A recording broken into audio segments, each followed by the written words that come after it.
고맙습니다. 말씀으로 돌아와서 우리 빌립보서 강의 말씀을 이어가면서 우리 복음에 합당한 생활이란 제목으로 말씀 나누기를 원합니다.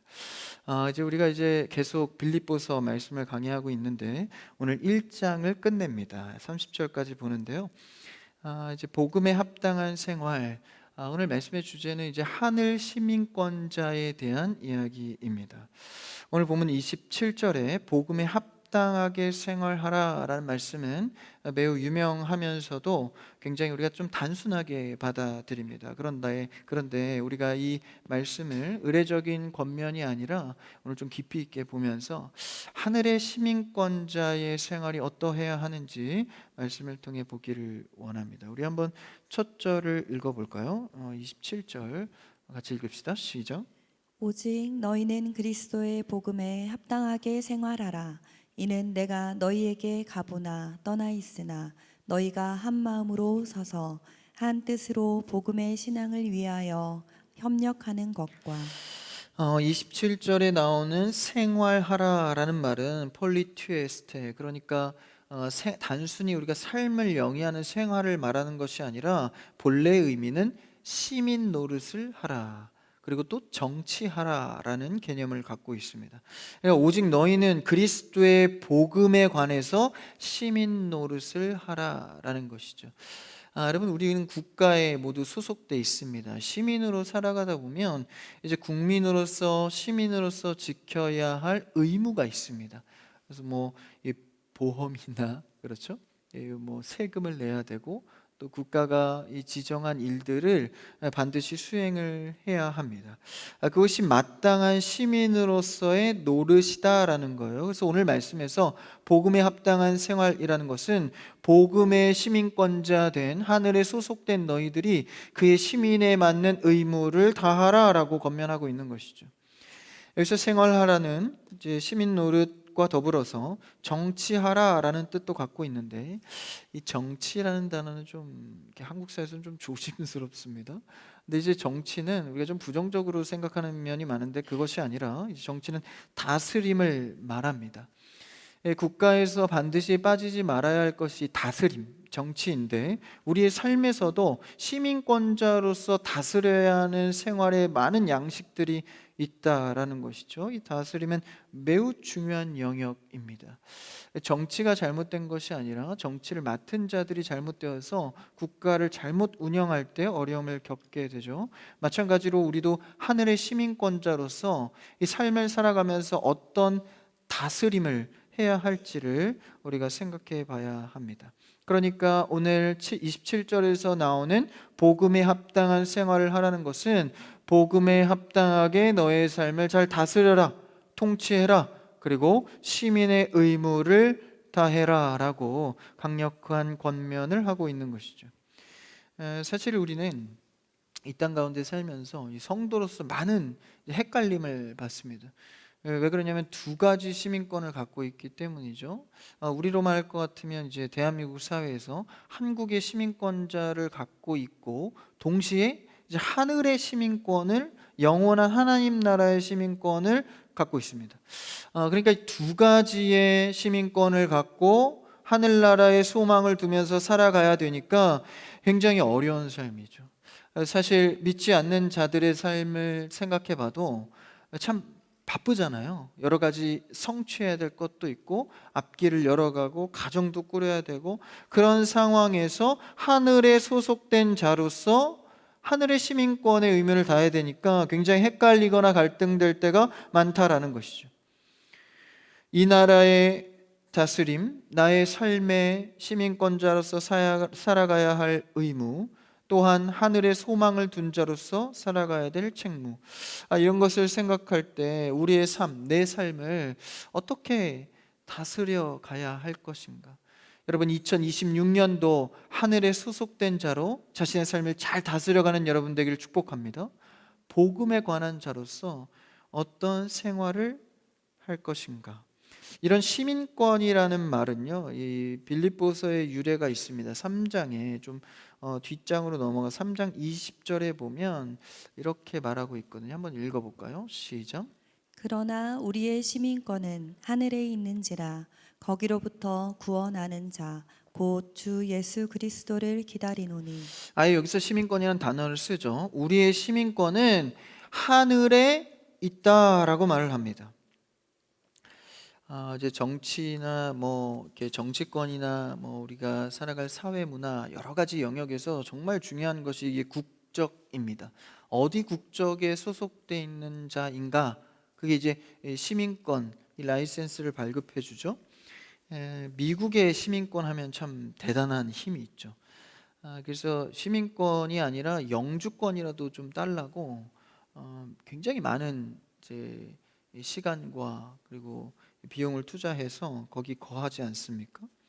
요새는 이제 시민권이 잘 안 나올 것 같아요, 그렇죠? 미국 사회가 좀 달라져서 그런데 이 영주권도 대단한데 그 위에 단계가 이제 시민권이죠. 이 삶이 완전히 달라집니다. 이 시민권을 받으면 그 나라에서 제공하는 혜택들, 복지들, 또 경제 부분에 대해서 굉장히 다르죠. 이제 유학가에서 또 유학생활 하신 분들은 잘 알 거고 이민생활 하신 분들은 더 잘 알 겁니다. 그래서 그런 혜택들과 복지, 그러니까 시민권 가진 자로서 누리는 것들이 완전히 삶 자체가 달라진다. 여러분, 우리 하늘의 시민권을 가진 자입니다. 우린 복음으로 믿음으로 주를 받아들였고 하늘의 소망을 둔 자죠. 그렇기 때문에 이제 우리의 삶의 양식은 완전히 달라지는 거예요. 나만 결단해서 달라지는 게 아니라 내가 외부로부터 공급받는 혜택도 달라진다라는 거예요. 하늘에 소속된 자는 주의 은혜를 누리게 되는 줄 믿습니다. 주님께서 제공해 주는 것, 영의 것들을 누리게 되는 것이죠. 당시 빌립보란 이 시민권이란 단어를 왜 썼냐 하면 당시 빌립보 도시에 이제 로마로부터 그러니까 이제 압제를 당해서 그 로마의 식민지로서 살았던 도시가 바로 이 빌립보인데, 이 로마가 빌립보를 로마화하기 위해서 이제 퇴역 군인들을 보냅니다. 그래서 그 군인들을 통해서 로마의 법들을 세워가죠. 그래서 이 빌립보는 이 리틀 로마라고 해서 작은 로마 도시로 생각할 만큼 굉장히 로마권의 문화가 잘 정착된 곳입니다. 이 당시의 식민지 정책은 두 가지였는데, 로마에서 이제 유대로 보낼 때 그랬죠. 유대로 이제 총독을 보내서 그 대표자를 보내서 다스리게 하는 경우가 있고, 두 번째 경우에는 이 빌립보와 같이 아예 로마의 원로원들의 심사를 거쳐서 그 나라 자체를 식민지 삼는 거예요. 그러니까 리더만 보내서, 그러니까 유대 같은 경우에는 리더만 보내다 보니까 굉장히 좀 유대 사람들이 까탈스럽거든요. 전통도 강하고 배타주의도 강하고 그러다 보니까 조금 그 유대 땅으로 가기 싫어했죠. 근데 그런 이 총독을 보내는 리더로 하는 정책이 아니라 이 빌립보는 아예 심사를 거쳐서 전체를 식민지로 공포한 것입니다. 그러니까 이곳 주민들은 다 로마 시민권을 부여받게 된 거예요. 그래서 빌립보에 있는 사람들은 퇴역 장군들이 와서 다스리기도 하지만 로마 시민권까지 부여돼서 문화로나 혜택이나 정치 면에서 다 이제 로마의 힘을 누리게 되는 것이죠. 그래서 이들은 로마 시민권을 갖게 돼서 엄청난 자부심으로 살아가고 있었습니다. 그런데 그곳에 이 사도 바울을 통하여서 빌립보 교회가 세워지고 이 교회 성도들에게 권면하는 말씀으로 이 시민권이라는 단어를 채용해서 그들이 알아듣게 하는 것이죠. 너희들이 갖게 된 로마의 시민권 얼마나 권력과 힘이 있냐. 그런데 우리는 이 땅에서의 그 로마의 시민권도 힘이 강한데 우리는 하늘에 소속된 시민권을 가진 자다. 그들이 이해할 수 있게 그 개념을 채용해서 쓰고 있는 것이죠. 그래서 우리의 국적은 비록 로마의 힘을 받고 있다 할지라도 이 땅이 끝이 아니다. 하늘에 소망을 둔 자로서 그의 시민권을 갖고 살아가야 한다라고 말하는 것이죠. 그래서 그 나라의 가치, 하늘의 가치, 하늘의 법을 따라서 시민 노릇을 해야 한다. 그래서 우선순위의 먼저입니다. 당연히 우리가 국가의 시민권자로서 한국의 법을 따르고 한국에서 지켜야 할 의무를 다해야 합니다. 그런데 우선순위적으로 우리는 하나님의 하늘의 통치와 가치를 우선으로 갖고 살아가야 되는 것이죠. 그래서 여러분, 예배 생활이 우선이고 기도의 시간을 반드시 떼어서 주님께 드려야 합니다. 복음에 합당한 생활의 첫 번째 의미인 것이죠.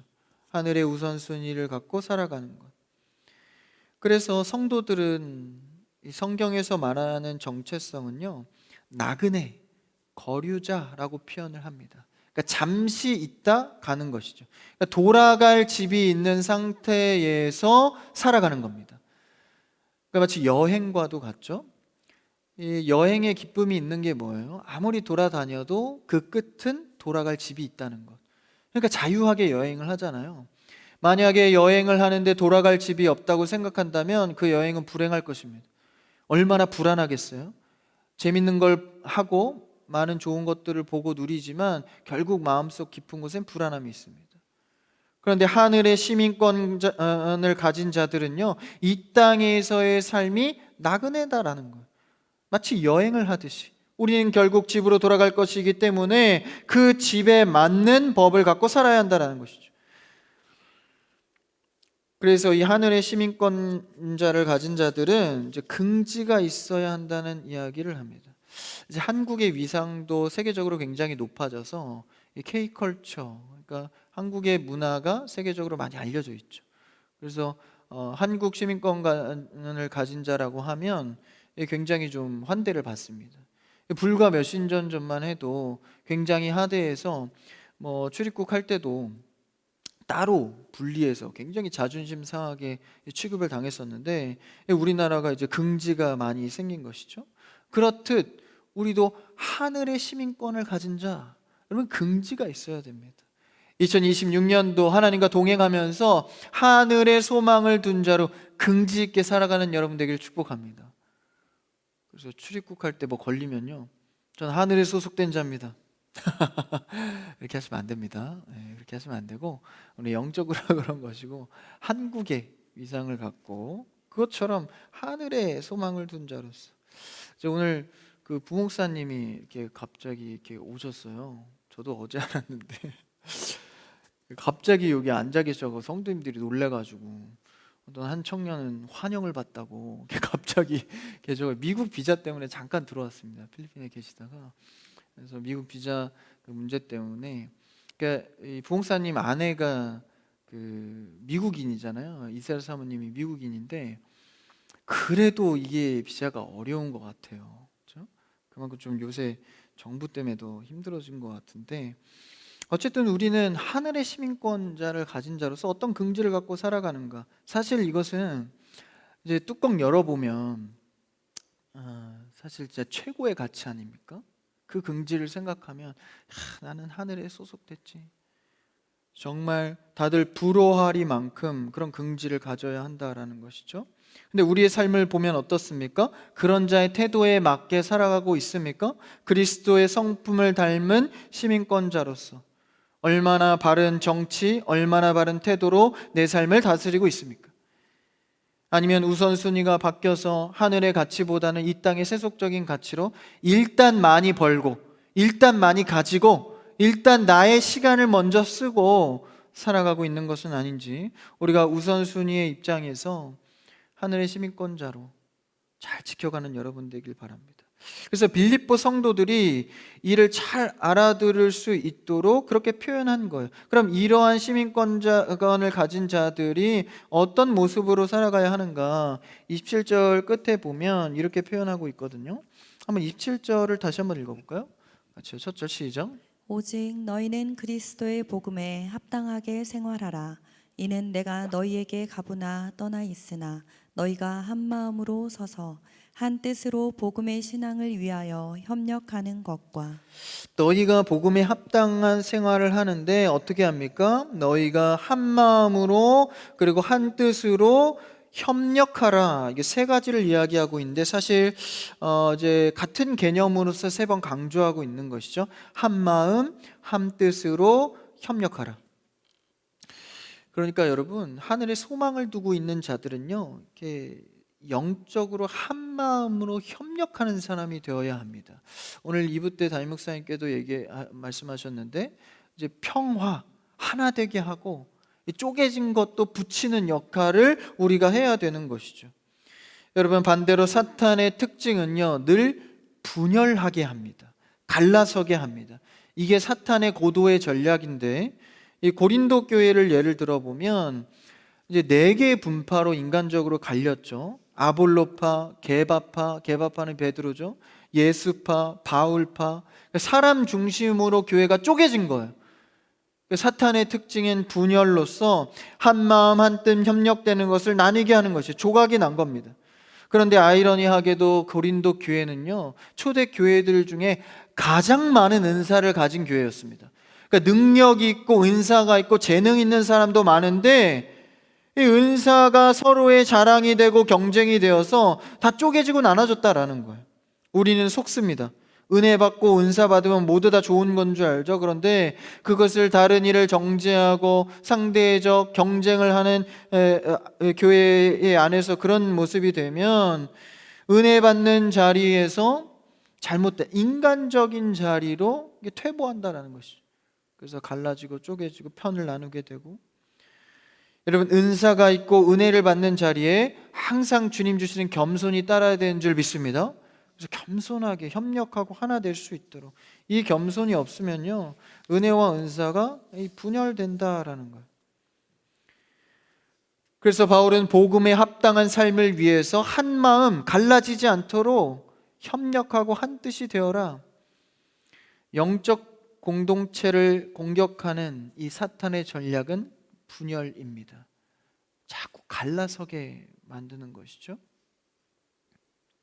그렇다면 이 분열은 어디로부터 출발합니까? 바로 죄성입니다. 이 아담과 하와 때를 보면 하나님께서 인류 최초의 아담과 하와를 자신의 형상대로 만들었습니다. 근데 그 만들어진 인간은 죄도 없고 하나님과의 소통이 원활한 관계였죠. 그런데 어느 날 아담에게 죄가 들어와 이 하나님께서 명령하신 선악과를 먹고 이 죄를 저질러 버립니다. 그래서 아담과 하와가 하나님이 보이지 않을 것 같은 곳으로 숨어 들어가죠. 그때 하나님이 말씀하십니다. 아담아, 아담아, 내가 어디 있느냐? 그러니까 하나님이 아담이 어디인지 몰라서 찾는 게 아닙니다. 너의 지금 정체성, 너의 위치가 어디를 향하고 있느냐? 죄에 빠져서 하나님과 멀어진 자를 보고, 갈라진 분열된 자를 보고 어디 있냐고 물으시는 것이죠. 그러니까 죄의 문제를 통해서 분열이 일어납니다. 그러니까 한 마음 한 뜻 하늘의 시민권자로 살아가는 것은요, 죄와 멀어져야 한다라는 거예요. 죄가 들어오니까 자신의 정체성이 달라집니다. 그러면서 내가 벗은 것이 부끄러워서 숨었나이다. 갑자기 자신의 정체성이 달라진 거예요. 원래 이제 아무것도 안 입고 자유하게 살았거든요. 근데 죄가 들어오니까 정체성이 달라지고 분열되고 자신 벗은 모습이 부끄러워진 겁니다. 그러면서 자신이 지은 죄를 여자에게 핑계하죠. 저 여자가 그랬습니다. 막 이렇게 핑계해요. 근데 아담이 처음에 하와를 하나님이 만들어줬을 때 굉장히 로맨틱한 고백을 하죠. 내 뼈 중에 뼈요 살 중에 살이다. 나와 하나가 되자. 뭐 이런 고백을 하잖아요. 그런데 죄가 들어오니까 갑자기 핑계를 대면서 저 여자 때문에, 하와도 아니에요, 저 여자 때문에, 그래서 핑계를 대죠. 여러분, 로맨티스트를 너무 좋아하지 마십시오. 입에 발린 어떤 이야기들, 자매들에게 제가 권면하며 잘 유념하십시오. 좋은 사람은요, 핑계가 적은 사람입니다. 아담은 갑자기 이제 궁지에 몰리니까 핑계를 대거든요. 저 여자 때문에 그랬습니다. 그래서 대화만 해봐도 늘 핑계가 입에서 떠나지 않는 사람이 있어요. 아, 이건 이래서 이랬고요, 저건 저래서 그랬고요. 인정을 잘 안 합니다. 특히나 내가 만나는 이성의 상대가 자꾸 핑계를 대는 스타일이면 권면합니다. 돌아서십시오. 심지어 그 핑계가 나를 향하고 있다면, 너 때문이야 라고 하는 이 말의 언어를 갖고 있다면 뭐 볼 것도 없죠. 그래서 핑계가 많고 그 핑계가 또 나를 향하고 있다면, 마치 아담과 하와처럼 말이죠. 이 남자의 역할은요, 책임을 지는 자리입니다. 그래서 요새 가정에서 여성이 가장이 된다라고 말하는 경우들이 많이 있잖아요. 그러니까 여성도 이제 모두 다 사회 진출을 하니까, 그래서 뭐 여자가 더 많이 벌면 여자가 가장이고 남자가 더 많이 벌면 가장이고, 여러분, 그런 게 아닙니다. 성경의 질서는요, 남자가 가장으로서 책임을 지는 자리입니다.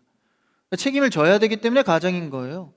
돈에 관련된 경제적인 입장에서의 가장이 아니라, 그래서 남성과 여성은 역할이 다릅니다.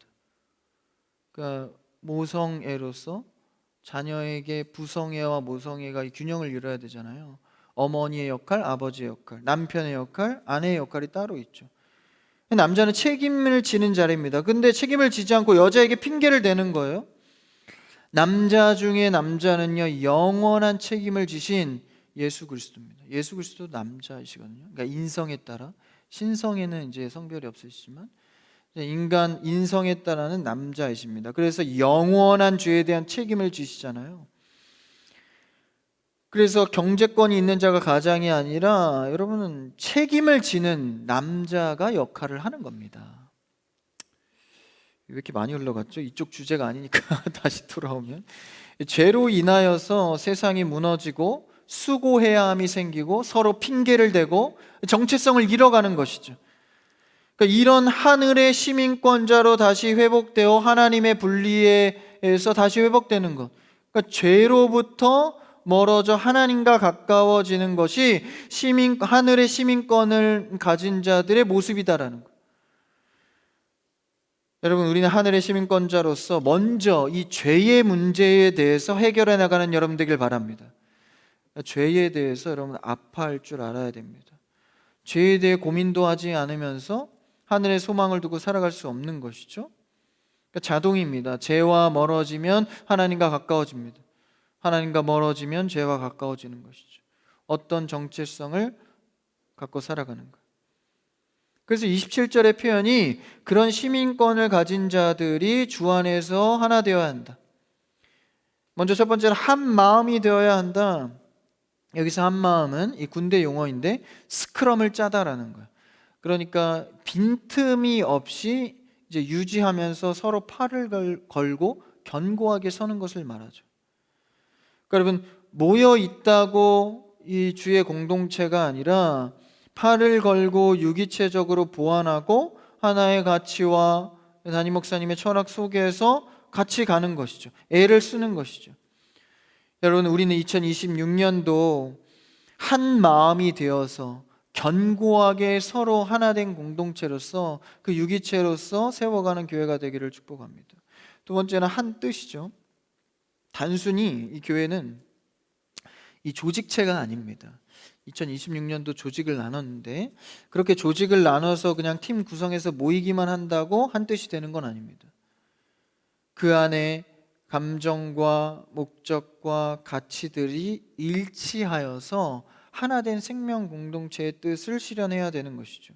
그래서 올해 주제가 365일 하나님과 동행하라잖아요.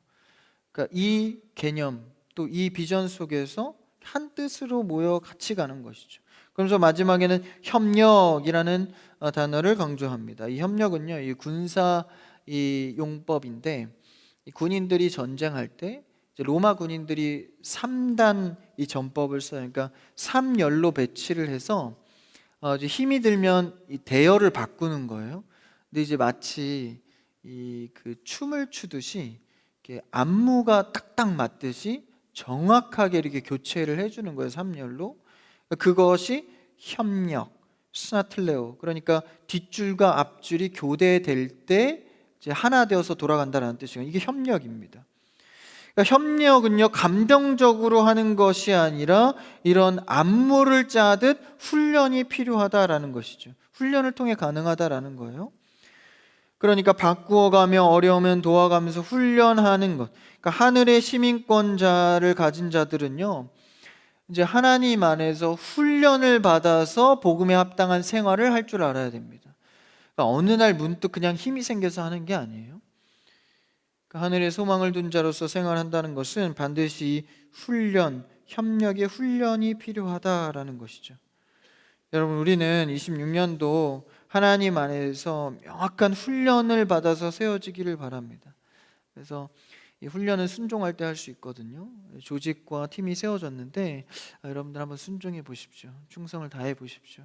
이 속에서 여러분들도 모르는 새에 훈련되어 세워지며 하나님의 나라를 세우는 사람들이 되어가 질 것입니다. 성도는 어려움이 닥칠 때 그 진가가 드러난다고 합니다. 조직원은 어려우면 떠나지만 유기체적인 성도의 지체는요, 어려울 때일수록 서로 지탱합니다. 그것이 한마음 한뜻 협력하는 모습이죠. 그러면서 오늘 말씀에서 대적자들 앞에서 두려워하지 말아라 라고 말합니다. 한번 28절을 그 다음 절을 읽어볼까요? 28절 본문입니다. 시작. 무슨 일에든지 대적하는 자들 때문에 두려워하지 아니하는 이 일을 듣고자 함이라. 이것이 그들에게는 멸망의 증거요 너희에게는 구원의 증거니 이는 하나님께로부터 난 것이라. 이 로마 시민권을 갖고 있는 사람들은요, 로마 안에 있을 때 가장 안전하고 보호를 받습니다. 우리나라도 치안이 참 괜찮은 편이죠. 그래서 베스트에 들어가는데 뭐 일본이라든지 우리나라 치안이 좋아요. 미국만 가도 치안이 굉장히 안 좋다 그래요. 저녁만 돼도 잘 돌아다니지 못할 정도로 뭐 다운타운 같은 데 가면은 굉장히 훨씬 더 위험하고 총기가 허용된 이 주도 많고, 그러니까 다른 나라에 가면 불안한 곳이 많죠. 치안 때문에. 근데 우리나라 내 국적 내 곳에 왔을 때 안전합니다. 그래서 여행을 가면 좀 치안이 불안한 나라들 있잖아요. 그런 데 가면 좀 굉장히 마음이 불안하죠. 제가 그래서 여행을 안 가요. 그래서 그런 데 가면 불안하잖아요. 우리나라가 최고야 이러면서 이렇게 갇혀 있고. 근데 우리나라가 참 치안이 좋은 것 같아요. 그래서 해외를 가면 좀 불안함이 있죠. 마찬가지입니다. 우리는 하늘에 올라가 있으면 아무 환란이 없겠지만 시민권만 갖고 하늘의 시민권이지 지금 다른 나라에서 살고 있는 상황입니다. 그러니까 얼마나 불안해요. 그렇죠? 하늘의 시민권을 가진 자로서 하늘에 살면 참 좋을 텐데 지금은 현재 이 땅에 발을 딛고 살아가고 있다라는 것이죠. 그러니까 우리 안에는 늘 마음의 두려움과 불안함이 있다라는 것이죠. 28절에 언급하고 있는 두려워하다. 이것은 이제 장애물을 만나서 갑자기 멈춰선 말을 의미합니다. 그러니까 원어 속뜻을 보면 이게 말이 막 달려가다가 갑자기 장애물을 마주하면 이제 앞발을 이렇게 확 들고 움찔하잖아요. 그 장면을 묘사한 겁니다. 그러니까 매일같이 우리가 이 땅에서 살아갈 때는 움찔하게 만드는 두려운 일들이 생겨난다라는 거예요. 이 땅에서는 늘상 있는 일이다라는 거. 왜냐하면 하늘의 시민권을 가졌으니까 그 나라가 아직 아니니까 그런 일들을 맞이하게 된다라는 것이죠. 그래서 바울은 말합니다. 그런 두려운 상황이 우리를 무너뜨리려고 찾아올 것이다. 그런데 오히려 우리는 구원을 확실하게 하는 증거로 삼아야 할 것이다. 이렇게 말합니다. 다시 말하면 그런 움찔한 상황을요, 하나님께서 역전하셔서 너가 복음의 자녀이고 구원의 증거인 것을 보여준다라는 거예요. 사도 바울도 마찬가지입니다. 자신이 감옥에 갇힌 사건 때문에 감옥에 갇히면서 삶에서 움찔했지만 오히려 이 감옥에 갇힌 상황이 복음이 로마의 심장부로 들어가는 통로가 되었다라는 거예요. 그러니까 우리가 겪는 고난과 시련이 우리를 멸망시키는 것이 아니라 주권자 하나님께서 그 뜻을 이루시기 위해서 도구가 된다라는 것이죠. 그래서 오늘 말씀에서 움찔하지 말아라. 그러니까 여러분 기도하면서요, 어려운 일 있을 때 구하잖아요. 하나님 해결해 주세요. 좀 이 일이 좀 치워져 버렸으면 좋겠습니다. 여러분 너무 그렇게만 기도하지 마세요. 왜냐하면 그 일을 통해서 하나님은 우리가 살아나는 일에, 복음의 일에 쓰신다라는 거예요. 그러니까 하나님의 주권을 믿는다면 움찔할 일도 역전하시리라. 하나님이 또 어떻게 행하실까? 사도 바울이 그 이야기를 하고 있는 것이죠. 그러니 너희가 맞닥뜨리는 움찔할 일, 고난은 오히려 특권이 된다라고 말을 합니다. 한번 29절, 30절 두 절을 한 번에 읽어볼까요? 29절 시작. 그리스도를 위하여 너희에게 은혜를 주신 것은 다만 그를 믿을 뿐 아니라 또한 그를 위하여 고난도 받게 하려 하심이라. 너희에게도 그와 같은 싸움이 있으니 너희가 내 안에서 본 바요 이제도 내 안에서 듣는 바니라. 마지막으로 바울은 그리스도를 믿는 것뿐 아니라 그를 위하여 고난을 받는 것도 우리에게 주신 은혜라고 말합니다. 하늘에 소망을 둔 자로서 이 땅의 쓰나미 같은 많은 환난 속에 산다는 것은 고난을 필연적으로 수반하는 인생이 됩니다. 하지만 이 싸움은 나 혼자 하는 것이 아닙니다. 바울이 걸어갔고 수많은 믿음의 선배들이 걸어갔던 것처럼 하나님께서 동행하는 삶이 됩니다. 여러분, 아무 위기도 없고 환난이 없다면 하나님과 동행함을 사실 느끼기 어렵습니다. 원래 인생에도 어려움과 환난이 올 때 진짜 내 실력이 드러나잖아요. 신앙도 마찬가지입니다. 이런 환난과 어려움을 올 때 하나님이 이렇게 일하시려고 지금 진행하고 계시는구나 깨닫게 되는 것이죠. 오늘 사도 바울이 빌립보 1장의 말씀을 전하면서 복음에 합당한 생활을 하는 것은 세상의 위협과 두려움 앞에서도 내가 하늘에 소속된 자임을 명확히 하고 담대히 살아갈 것을 권면하고 있습니다.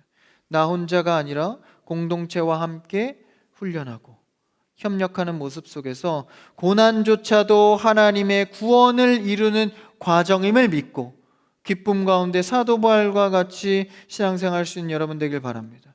오늘날도 우리의 각자의 삶의 현장에서 우리의 일상에 복음에 합당한 생활로 여러분 주님이 부르신 그 뜻대로 하늘의 긍지를 갖고 살아내시는 여러분의 생활이 되시기를 주님의 이름으로 축복합니다.